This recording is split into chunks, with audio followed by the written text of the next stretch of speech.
Halo semuanya, perkenalkan saya Nida Kurnia dari MBIFC 2024 dengan NIM A01324067. Saya ingin membahas mengenai program layanan kesehatan yang ada di Indonesia dan juga di luar negeri. Pembuatan video ini bertujuan untuk memenuhi tugas mata kuliah K3L yang diampu oleh Ibu Julia Sari Prasetya. Di sini saya akan membahas mengenai program layanan kesehatan dari dua negara, dari negara Indonesia dan juga dari negara Jepang. Dari negara Indonesia sendiri itu terdapat PISPK atau Program Indonesia Sehat dengan pendekatan keluarga. Sedangkan yang dari Jepang sendiri itu ada LTCI atau Long Term Care Insurance untuk lansia. Yang pertama saya akan bahas di sini yaitu PISPK atau Program Indonesia Sehat dengan pendekatan keluarga. Program Indonesia Sehat sendiri itu merupakan salah satu program dari agenda kelima Nawacita, yaitu meningkatkan kualitas hidup manusia Indonesia. Program ini didukung oleh program sektoral lainnya, yaitu Program Indonesia Pintar, Program Indonesia Kerja, dan Program Indonesia Sejahtera. Program Indonesia Sehat selanjutnya menjadi program utama pembangunan kesehatan yang kemudian direncanakan pencapaiannya melalui rencana strategis Kementerian Kesehatan tahun 2015 sampai 2019 yang ditetapkan melalui Keputusan Menteri Kesehatan Republik Indonesia nomor HK.02-Menkes/52-52-2015. Kemudian pengertian dari PISPK sendiri adalah program nasional yang salah satu tujuannya itu untuk meningkatkan akses dan mutu pelayanan kesehatan. Kegiatan pendataan PISPK ini dilaksanakan oleh bidan kelurahan secara langsung dari rumah ke rumah dengan harapan akan mendapatkan data yang real dan update di lapangan. Selain untuk meningkatkan akses dan mutu pelayanan kesehatan, Program Indonesia Sehat juga meningkatkan derajat kesehatan dan status gizi masyarakat melalui upaya kesehatan dan pemberdayaan masyarakat yang didukung dengan pelindungan finansial dan pemerataan pelayanan kesehatan yang sesuai dengan pokok RPJMN 2015 sampai 2019 yang memiliki 6 poin. Poin pertama, meningkatnya status kesehatan dan gizi ibu dan anak. Poin kedua, meningkatnya pengendalian penyakit. Yang poin ketiga, meningkatnya akses dan mutu pelayanan kesehatan dasar dan rujukan terutama di daerah terpencil, tertinggal, dan perbatasan. Poin keempat, meningkatnya cakupan pelayanan kesehatan universal melalui Kartu Indonesia Sehat dan kualitas pengelolaan SJSN Kesehatan. Poin kelima, terpenuhinya kebutuhan tenaga kesehatan, obat, dan vaksin, serta poin 6, meningkatnya responsivitas sistem kesehatan. Program Indonesia Sehat juga dilaksanakan dengan menegakkan 3 pilar utama, yaitu penerapan paradigma sehat. Penerapan paradigma sehat dilakukan dengan strategi pengarusutamaan kesehatan dalam pembangunan, penguatan upaya promotif dan preventif, serta pemberdayaan masyarakat. Yang kedua, penguatan pelayanan kesehatan. Penguatan pelayanan kesehatan ini dilakukan dengan strategi peningkatan akses pelayanan kesehatan, optimalisasi sistem rujukan, dan peningkatan mutu menggunakan pendekatan continuum of care dan intervensi berbasis risiko kesehatan. Pilar yang terakhir yaitu pelaksanaan Jaminan Kesehatan Nasional atau JKN. Pelaksanaan JKN dilakukan dengan strategi perluasan sasaran dan manfaat, serta kendali mutu dan biaya. PISPK sendiri selain memiliki 6 tujuan dan juga menegakkan 3 pilar, PISPK juga memiliki 4 area prioritas.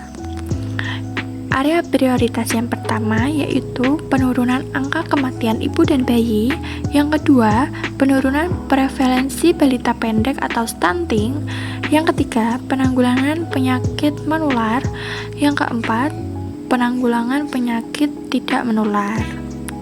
Kemudian lanjut untuk materi yang akan saya jabarkan mengenai long term care insurance atau LTCI di Jepang untuk lansia. Long term care insurance atau LTCI di Jepang adalah program wajib yang memberikan manfaat untuk perawatan jangka panjang bagi orang yang lanjut usia. Asuransi perawatan jangka panjang atau LTCI diluncurkan di Jepang pada tahun 2000 dan hingga Januari pada tahun 2015.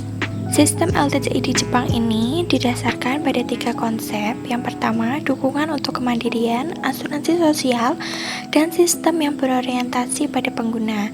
Yang kedua, untuk mengalihkan badan pengasuhan keluarga ke solidaritas sosial, mengalihkan pembagian biaya dengan premi asuransi. Yang ketiga, mengintegrasikan perawatan medis, jangka panjang, dan layanan kesehatan. LTCI sendiri ini juga memiliki prosedur penggunaan, jadi tidak semua orang bisa menggunakan LTCI ini. Dalam sistem LTCI Jepang, setiap orang yang berusia 65 tahun atau lebih dan orang setengah baya berusia 40-64 tahun dengan penyakit tertentu berhak atas manfaat yang didasarkan semata-mata pada disabilitas fisik dan kognitif.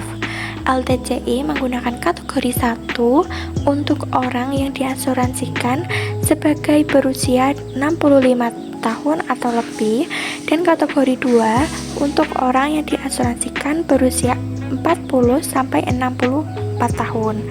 Layanan LTCI ini diberikan ketika orang dengan kategori 1 memerlukan perawatan atau dukungan untuk alasan apapun dan ketika dengan kategori 2 mengidap penyakit tertentu dan karenanya memerlukan perawatan atau dukungan. Kemudian program LTCI ini memiliki karakteristik. Nah, karakteristik yang pertama itu program ini bersifat publik. Program bersifat publik ini dimaksudkan semua orang yang berusia 40 tahun ke atas dapat berkontribusi dengan membayar premi yang bervariasi sesuai dengan pendapatan. Kemudian yang kedua, semua orang yang berusia 65 tahun ke atas dapat mengakses manfaat. Maksudnya, orang yang berusia 40 tahun ke atas dengan disabilitas yang berkaitan dengan penuaan seperti penyakit juga memenuhi syarat untuk mengakses manfaat. Setiap orang tanpa memandang pendapatan memiliki manfaat yang sama. Cakupan bagi mereka yang berusia di atas 65 tahun dimulai setelah orang tersebut berusia 65 tahun tanpa memandang kebutuhan atau pendapatan. Kemudian, karakteristik dari program LTCI yaitu bermanfaat.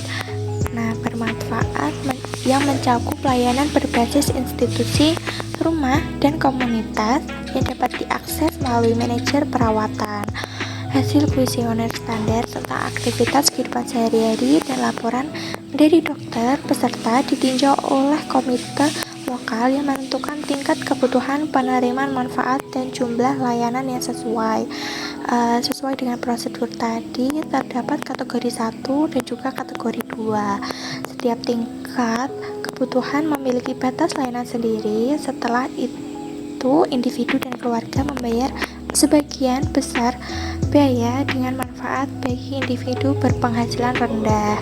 Tingkat kebutuhan dinilai ulang setiap 2 tahun atau atas permintaan setelah perubahan kesehatan. Kemudian, karakteristik dari program LTCI ini, semua layanan dikenakan biaya sendiri sebesar 10%. Nah, kemudian peserta juga dapat memilih antara manajer perawatan dan penyedia layanan. Nah, kebebasan memilih layanan ini itu merupakan cara penting untuk mengendalikan kualitas dari program LTCI ini. Setelah membahas mengenai 3 dasar LTCI, kemudian membahas mengenai prosedur penggunaan LTCI, kemudian ada karakteristik prosedur LTCI, sampailah kita ke penghujung pembahasan. kesimpulan yang dapat saya sampaikan, Jepang adalah negara dengan jumlah penduduk tertua di dunia dan beban perawatan jangka panjang terus meningkat.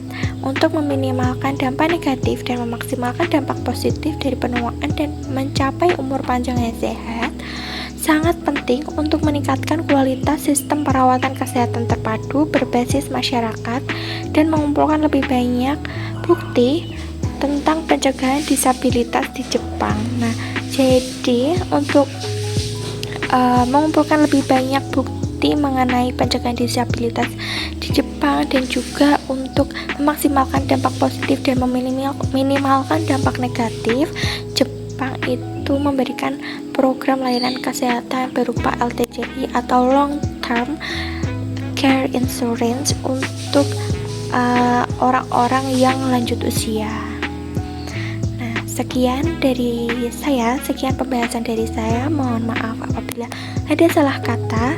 Terima kasih.